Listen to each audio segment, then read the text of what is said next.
yourself a break. Here you'll find some love, music, laughter, and above all, she'll dare to tell the truth. And so come to Granny's place and give your spirit a big boost.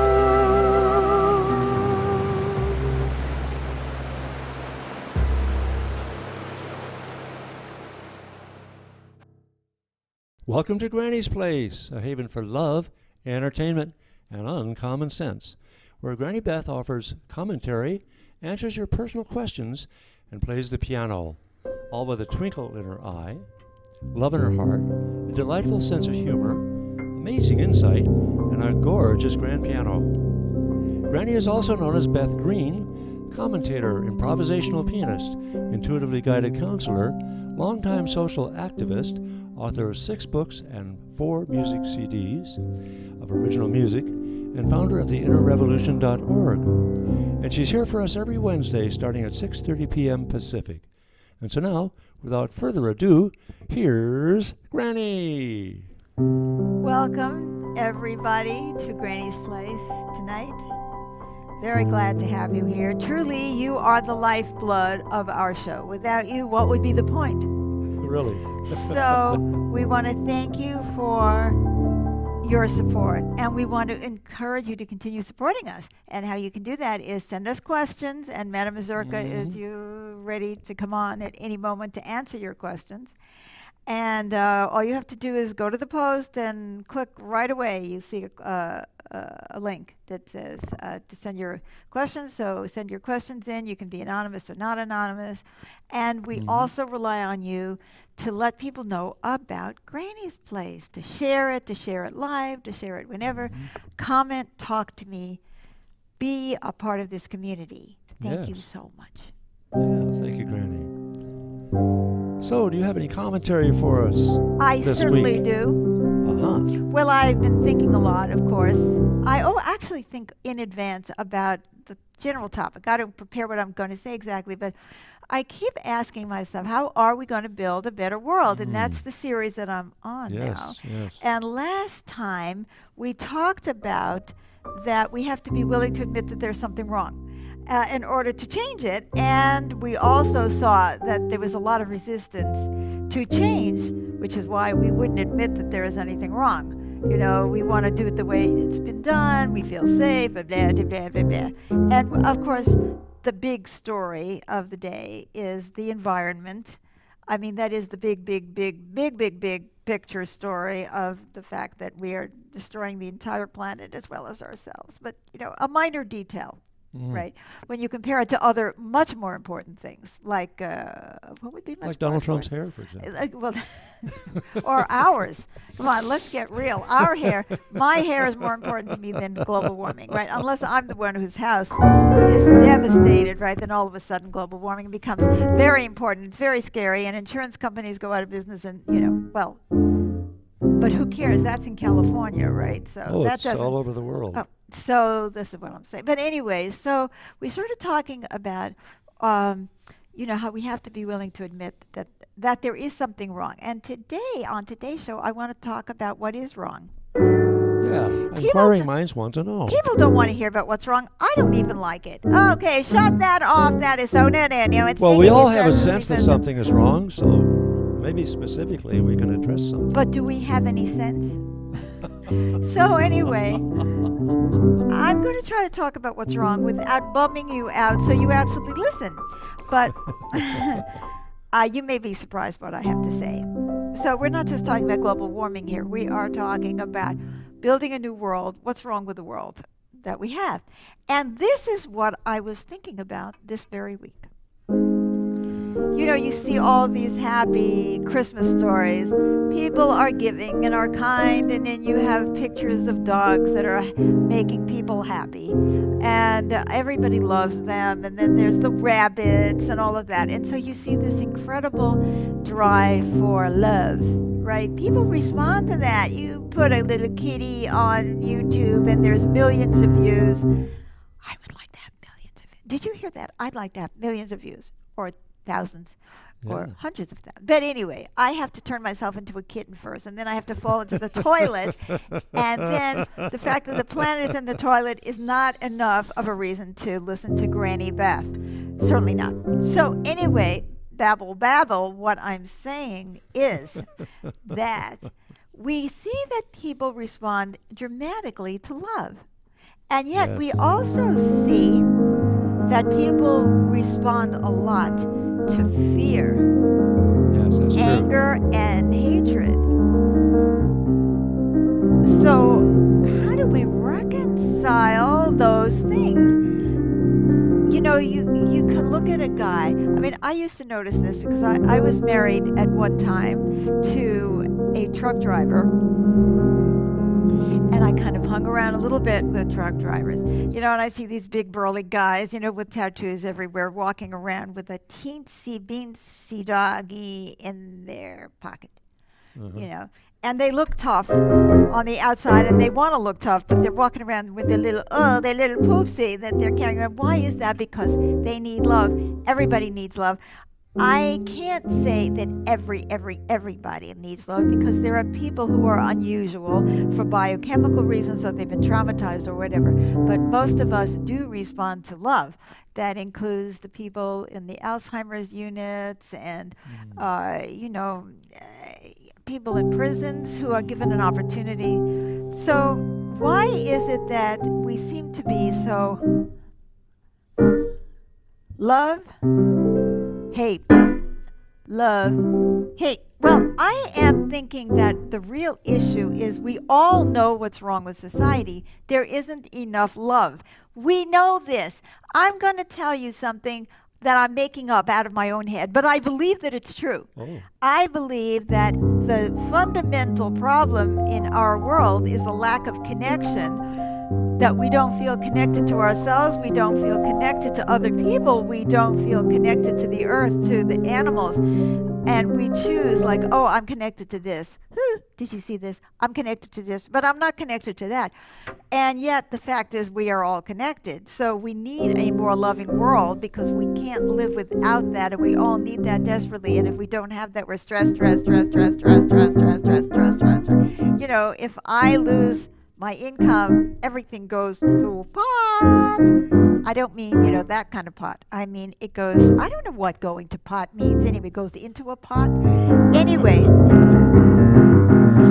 so we're all very, very stressed because there's my job. So, I mean, global warming is like, oh, it's my job in the coal industry. The fact that I'm killing myself with black lung, and that I'm leaving a mess for the children, and we're having more fossil fuels burning, but it's my job because I'm going to lose my house. Well, I get it. You know, I really do get it, because I don't want to lose my house either. I really don't want to lose my house.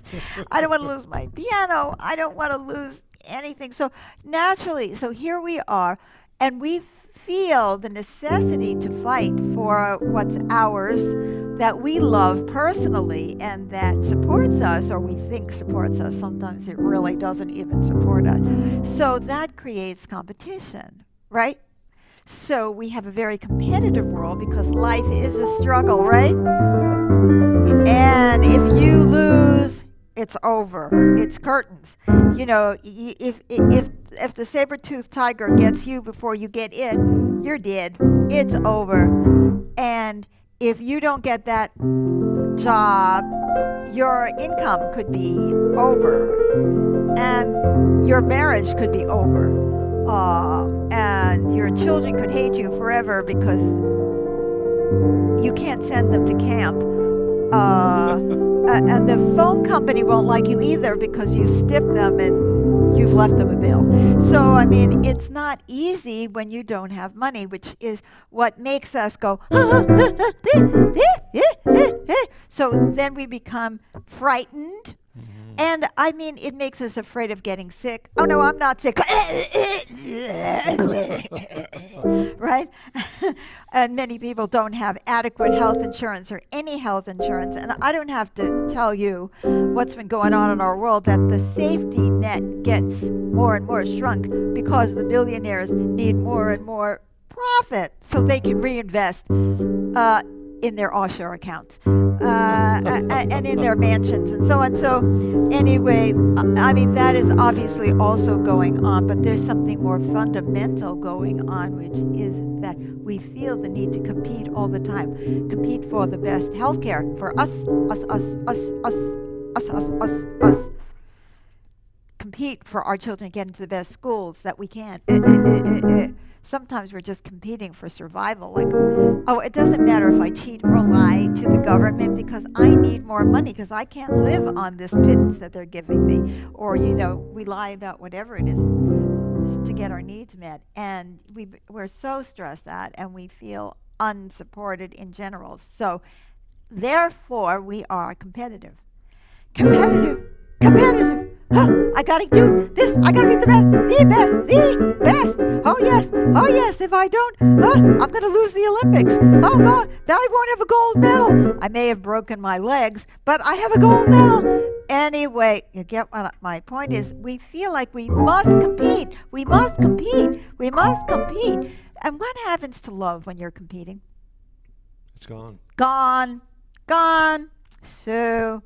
The other person is the adversary, or other people are the adversaries. Exactly. Even in a marriage, Oh, yeah. If we have that. Who gets to win the argument? Who gets to have it their way? Exactly. Obviously, it should be my way. Then I have to somehow convince him it should be my way, or or I have to bring my friends in to convince him that it should be my way. But that's exactly the point, sweet baby James.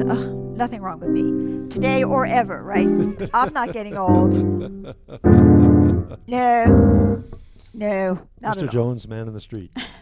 So, anyway, competition gets in the way of love. So that's why we see two entirely different universes. The universe of what we really want and the kind of universe we want to build, which is a universe of connection and love that we really prefer, which is why we love Christmas, because we have this illusion or this image, or maybe sometimes we even have a reality of joy to the world, my dear. And then there's the reality of life, which is competition. Yeah. That is so ingrained in us that we even compete when we don't need to. We're competing with ourselves. We're competing with everybody. That causes stress and is caused by stress. So that is one of the big problems that we have in our world. Why is our world so stressful that we feel the need to compete? And how is that ruining everything? Politicians have to compete constantly in order to stay in office, and they can't even think about what they're doing because they're too busy thinking about winning. So that's all I have to say this time, and come back next week, and I will continue this whole pilgrimage here about how we're going to build a brand new world. Wonderful. Because we have people online waiting for Madame Mazurka.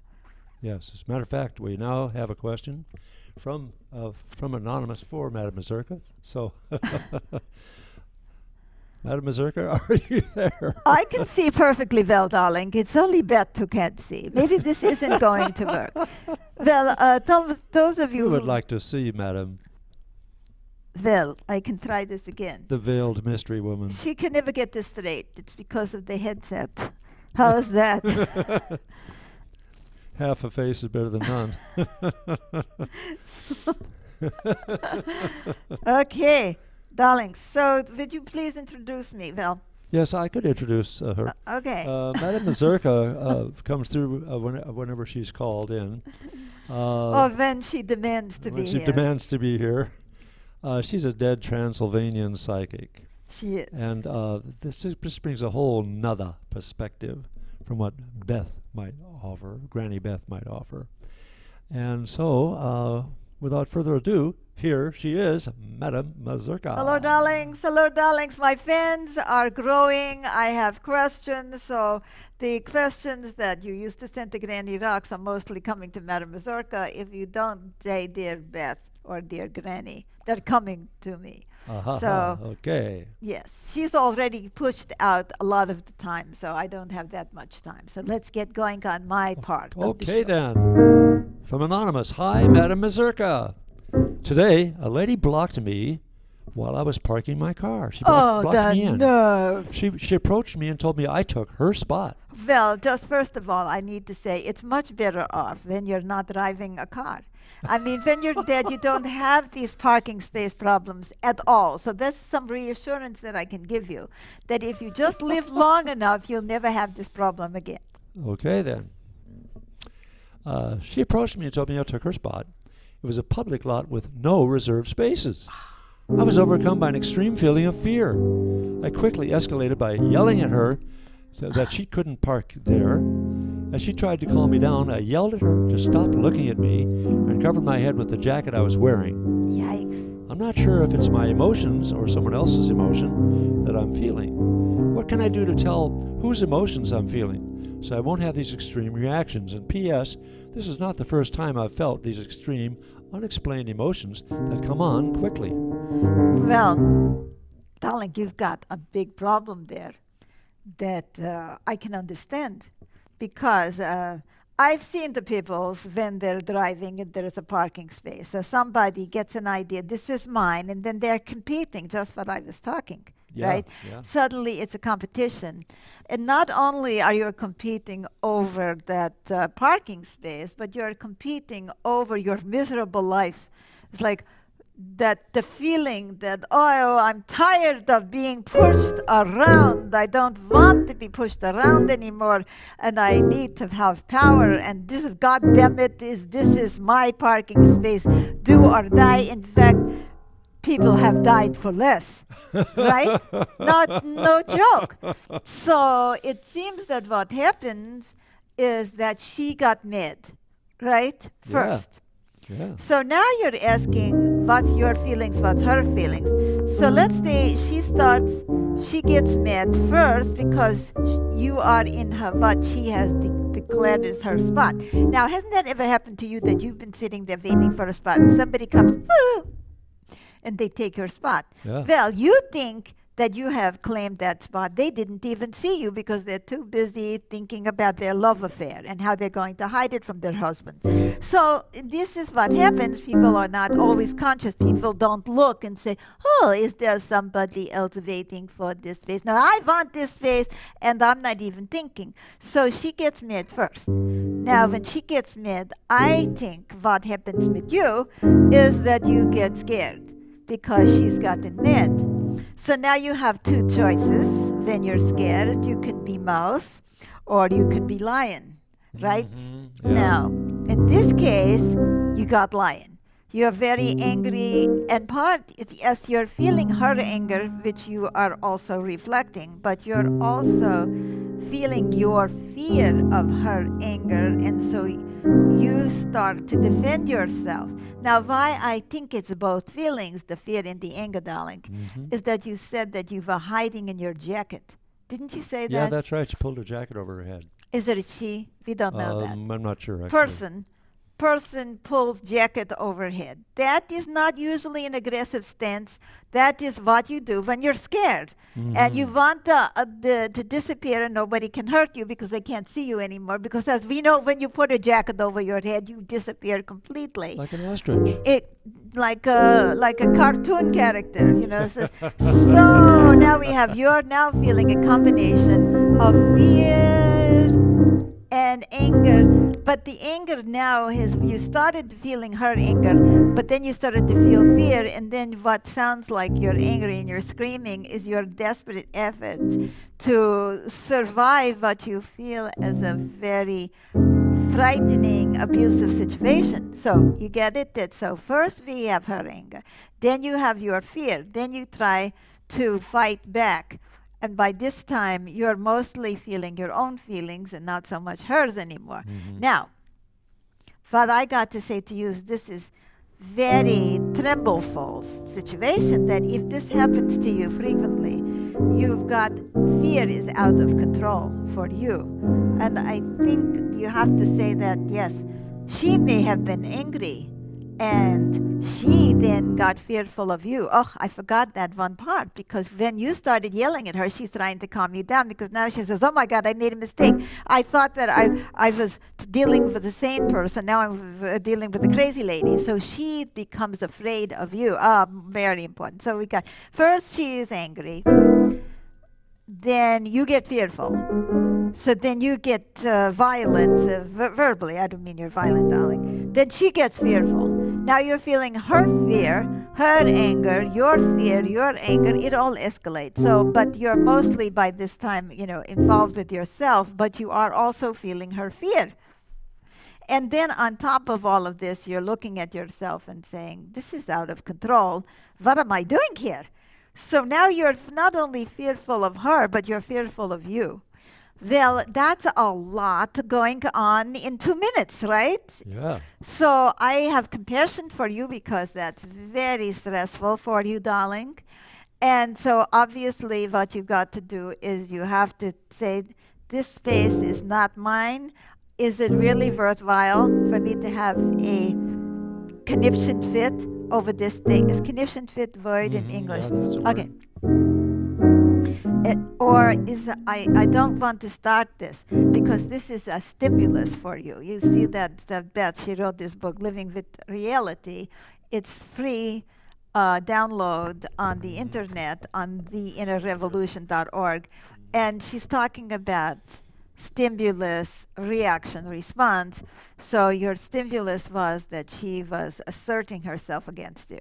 So, and then you had this incredible fear reaction, and then you responded with the anger, and then it all gets messed up. So the first thing is try to avoid situations that are going to trigger in you such enormous responses. If you know that you've got this problem, that you really are dramatically impacted, you say, it's not worth it, let me take a breath. Oh, I think I see a parking space over there. Or you say, I don't even want to go to this store. Whoever said I want to, or I need to go sit in a park and listen to music and calm down, because you have got to deal with these emotions that are going to kill you. You don't want this, right? You don't want to get into a fight with anybody, but you don't want to hurt yourself either by your emotions, right? So that's first thing is I'm saying, take a look at what it is that stimulates this in you and see if you can change the stimulus and say, okay, when this happens, this is my choice, is to take a breath, walk away, look at it and say, I wonder why she thinks that this is her spot. And, you distract yourself instead of going into the fear right away that she is going to do something to you that triggers all the other responses because you're in fear. So would that's another one option thing. be for her to try to calmly talk to the person and see what would be a reasonable solution? She has to be calm to do that. Yes. And she might be able to do that if she's not going to compete for that spot or let herself be impacted. But she may be too triggered at this point to do that. Right. Then the other thing, of course, darling, is to try to get to the bottom of what exactly is that in that situation that makes you so fearful and angry. Where does that come from? And then try to work that out. And that, of course, you go to your therapist. But I'm telling you in the meantime that you need to look at situations like that and say, the important thing is to figure out how to diffuse, they call it, so that you don't get more and more wrapped up. Yes. And you can see that it's a collision of, or a combination of your feelings and her feelings. So even if they were, even if lots of them are her feelings, a lot of them are yours, and this is going to hurt you. So I hope that I was able to give you some practical ideas. Very good. Thank you. We're almost out of time. So yes, we have another one from another anonymous. Hello, I'm at a loss as to why I'm not able to move forward.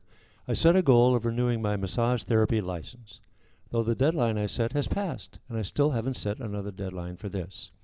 I seem to get distracted by others' drama and get pulled away from studying for this test. I want to do this because I want to leave my current job, although I don't feel strong enough financially to leave. Any advice? Well, first of all, thank you for writing. You didn't address it specifically to me, but I'm going to pretend that you did. So the first thing is I am going to question your assumption. You say you want to leave your job and you want to renew your massage license. I don't think you want to do either. If you really wanted to do it, you'd be doing it. You know, I bet you do other things that you want to do. Oh. So I think you should ask yourself, why are you really wanting or thinking that you're wanting to do this Massage license? You didn't say, you see what you didn't say. I want to be a massage therapist because this is my dream in life. See, that's a clue, right? You're only saying, well, I want to quit my job. Well, and I don't have enough money if I don't have another. So we don't know, and there's too much here. We don't know if you want to quit that job or you want to quit your career, if you even have a career. So let's say you have a career right now and you really don't want to quit it, but you're running away from something, and so you decide I have to do something else, right? So that's a possibility, or some possibility that there really is something else you want to do, but it's not massage therapy. Well, why isn't it massage therapy? So what you got to do, darling, is you got to look underneath all the excuses and say, I guess I really don't want this, and why don't I want it? Is it because it's not the right thing for me? Because I'm running away from something? Because I never really wanted it to start with? So that's what you need to do, is take a look at all those questions and then come back and see me sometime. Although I understand we already have 2 more questions for next week.